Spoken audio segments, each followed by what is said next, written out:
Eh bien bonjour à toutes et à tous, aujourd'hui, désolé si la qualité de l'image est différente de d'habitude, normalement elle devrait être un peu meilleure. En tout cas, je l'espère. Donc là, ici nous sommes sur le Zen Installer qui est l'installateur graphique pour Arch Linux, un des rares qui est encore en vie. À ce sujet, je tiens à le préciser. Normalement d'ailleurs, vous aurez une meilleure stabilisation qui est optique sur ce téléphone-là, l'autre caméscope que j'utilisais avant qui n'était pas un téléphone à rendulum. Donc là, on va cliquer sur Yes. Voulez-vous connecter un VPN? Non merci. Donc j'ai fait des tests en VM tout à l'heure, ça fonctionnait plutôt pas mal. J'ai trouvé que... Alors j'ai fait le test en installant un GNOME. Donc j'ai été assez satisfait de l'ensemble. Mais je remarque que lorsque l'on installe ça en dehors d'une VM, ça déconne beaucoup plus. Là en l'occurrence, il y a beaucoup de latence, on va dire, entre guillemets. Donc là on va faire un partitionnement automatique. Vous pouvez aussi faire un partitionnement manuel. Voilà. Donc là, vous avez la liste des disques qui sont disponibles. Donc je souhaiterais installer mes données, enfin mon install plutôt de Arch sur le NVMe. Donc oui, toutes les données vont être supprimées. Mon code pays FR. Donc là ensuite après on va sélectionner la langue, donc français UTF-8. Mon modèle de clavier, non, je ne veux pas le changer. Alors, FR. Voulez-vous changer votre variante de clavier? Non, merci. Voyez-vous votre table de caractères? Oui. Europe. Et je veux Paris. Car j'habite en France, normalement vous devez choisir votre capitale. Donc ici, je vous recommande de laisser UTC, sauf si vous faites un dual boot. Voilà. Donc utilisez un nom de hôte, on va marquer Arch. Voilà. Dans le plus grand des calmes. Donc, nom d'utilisateur, on va marquer Lolo. Ok. Mot de passe route, espace. Confirmation du mot de passe route, espace. Mot de passe pour Lolo, espace. Confirmation de mot de passe pour Lolo, espace. Alors, bash, oui, je souhaiterais utiliser le shell bash, tout ce qui est plus classique. Le kernel Linux classique aussi. Le repository Revenge qui est un dépôt tiers qui contient 2-3 conneries, non merci. Le multilib, pourquoi pas. Un manager graphique, on va le prendre. Donc là, il vous suggère d'utiliser soit Octopi si vous avez un environnement de Qt, ou soit Pamax si vous utilisez un environnement de bureau GTK. Donc c'est assez intéressant aussi qu'il en parle. Donc moi, par exemple, je vais choisir Octopi. Est-ce que vous voulez installer Yet Another Yogurt, donc plus communément Yay, qui est un helper AUR en ligne de commande? Oui, je veux bien. Est-ce que vous voulez installer le support des imprimantes? Oui. Alors, quel display manager vous voudrez utiliser? Donc, GDM c'est celui de GNOME, LightDM c'est celui de tout ce qui est XFCE si je ne m'abuse, SDDM c'est tout ce qui est je crois que c'est celui de chez KDE. Donc pourquoi pas, oui, vu que je vais utiliser un environnement Qt. Alors oui, j'aimerais bien installer Alice Qt à ce sujet. On va essayer. Voilà, donc, je dis bien on va essayer. Est-ce que vous voulez installer Firefox? Non. Est-ce que vous voulez installer LibreOffice? Non. Sachez que si vous cliquez ici sur Office, vous ne pourrez plus installer LibreOffice. Par contre, si vous cliquez sur Internet, vous pourrez très bien installer quelques navigateurs. Donc vous avez Chromium, Opera, vous avez Evolution, vous avez Thunderbird, Transmission, QBitTorrent, XChat, un client IRC. Vous avez Midori, aussi un autre navigateur Internet. Kubezilla, je ne connais pas. NetSurf non plus. Mais après, FileZilla qui est un client FTP. Donc vous avez quand même quelques petits trucs. Après dans Media, vous avez tout ce qui est Media Player et autres outils de lecture, édition audio-vidéo. Ensuite après vous avez Customisation ici, qui contient des packs d'icônes et des thèmes. Donc des thèmes assez classiques. Donc je veux bien Breeze, je veux bien Materia et je veux bien Arc. Et Adapta. Donc pour le GTK ça peut être utile. Et je veux bien aussi le thème d'icône Arc et le thème d'icône Papyrus. Après dans Utilities, vous avez plusieurs éléments. Donc je vais installer HTOP, je vais installer GNOME Disk Utility, je vais installer Gparted. Après je voudrais bien... alors NTFS 3G, ça peut être utile si vous avez des systèmes Windows avec lesquels vous voulez travailler. F2FS Exfat, C'est pourquoi pas, c'est pas utile, mais c'est pas inutile non plus. Voilà. Ça pourra toujours être sympa. Donc là, ensuite, après, vous appuyez sur Finished. Voilà. Est-ce que vous voulez installer le bootloader? Donc oui. Je voudrais bien installer le bootloader sur le NVMe. Merci beaucoup. Avez-vous d'autres systèmes d'exploitation? Non. Appuyez sur Yes pour démarrer l'installation. Donc là, c'est une préinstall, ça ne fera qu'une partie. Voilà, donc là, notamment, il va récupérer tout ce qui est dépôt de d'Arch Linux et il va également récupérer aussi les drivers qui pourraient potentiellement être nécessaires.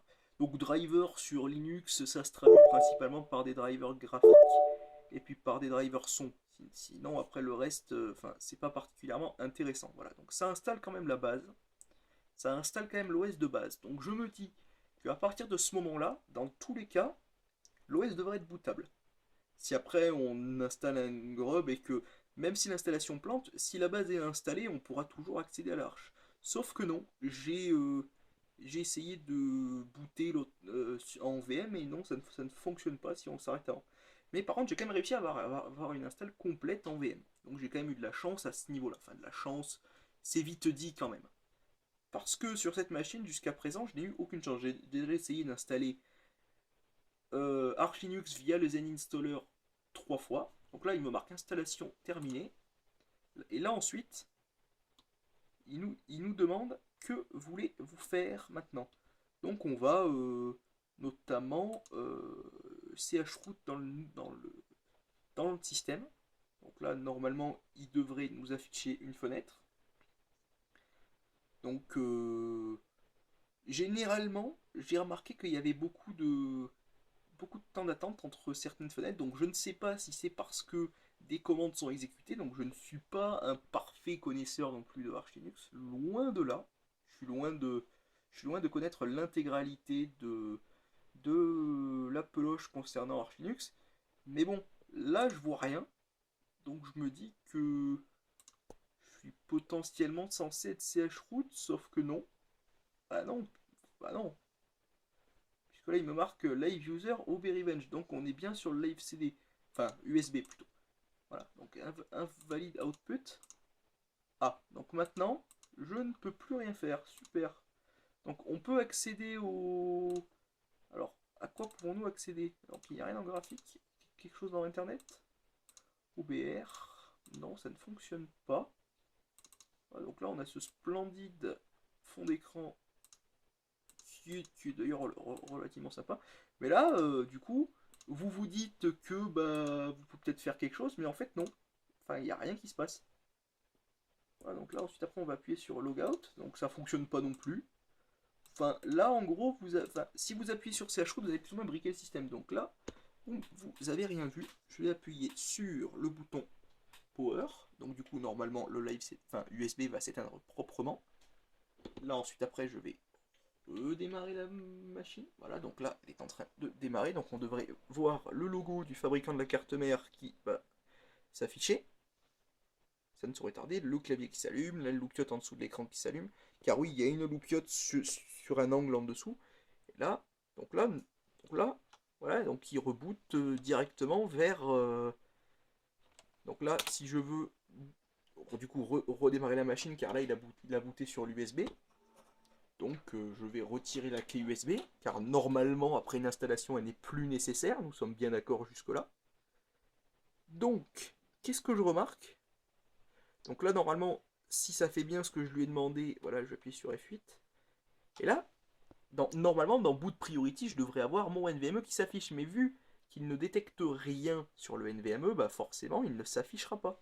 Donc, c'est vicieux. Et oui. Voilà, donc en gros, vous avez vu sous vos yeux, ébahis ou pas, je m'en fiche, que le Zen Installer, c'est clairement pas un truc qui est à toute épreuve et clairement pas un truc qui est loader-proof non plus. Donc, alors, peut-être que l'UEFI, voilà, enfin ça le met peut-être un peu en sueur, pourtant il y a bien un installateur UEFI sur le Zen Installer, et le NVMe, peut-être que ça le met en sueur aussi.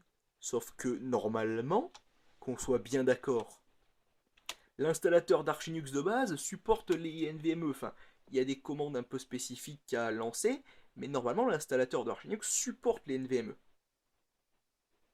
Si jamais on fait quelque chose pour améliorer l'installateur d'Arch Linux, parce que c'est plus ou moins des scripts et puis ce genre de choses-là, si ça ne fonctionne pas, bah, c'est pas la peine. Hein.